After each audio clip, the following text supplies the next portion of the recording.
We're here because free speech is under attack. We're here because people are being convinced that socialism works. We're here because people are being judged guilty until proven innocent. We are fighting back with facts. This is not a safe zone, so buckle up, Buttercup. This is the raw, naked truth.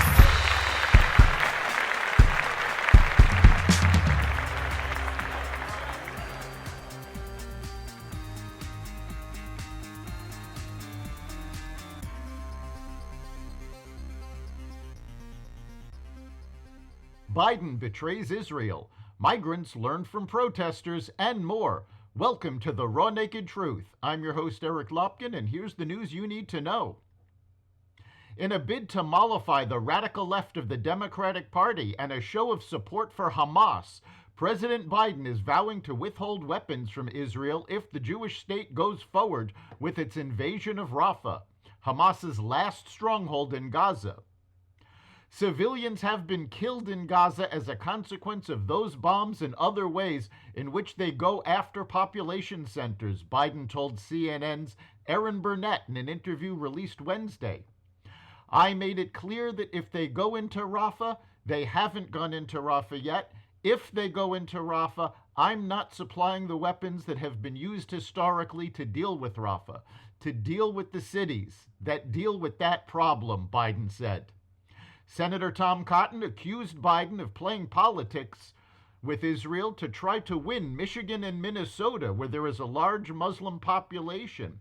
He also accused Biden of defying the will of Congress. Recent polls show that 80% of Americans support Israel taking out Hamas. Israel has done more to protect civilians than any military force in modern history. Taking their cue from the college protesters, a group of illegal immigrants in Denver is refusing to leave encampments until the city meets its demands. The migrants published a document with 13 specific demands before they acquiesced to Denver Human Services' request to leave the encampments and move to more permanent shelters funded by the city.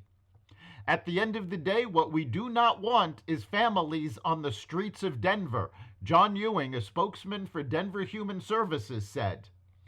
The list sent to Mayor Mike Johnston included requests for provisions of fresh, culturally appropriate food, no time limits on showers, and free immigration lawyers. The House of Representatives squashed an effort by Representatives Marjorie Taylor Greene and Thomas Massie to force a House-wide vote on Speaker Mike Johnson's ouster. Greene appeared to catch most congressional watchers by surprise when she moved to force a vote on her motion to vacate the chair, the procedural move that would allow for the vote. She noticed her resolution as privileged, meaning House leaders had 2 legislative days to take it up. But her bluff was called immediately when House Majority Leader Steve Scalise rose to call for a vote on tabling Greene's motion, which effectively kills it before the vote on Johnson's ouster itself.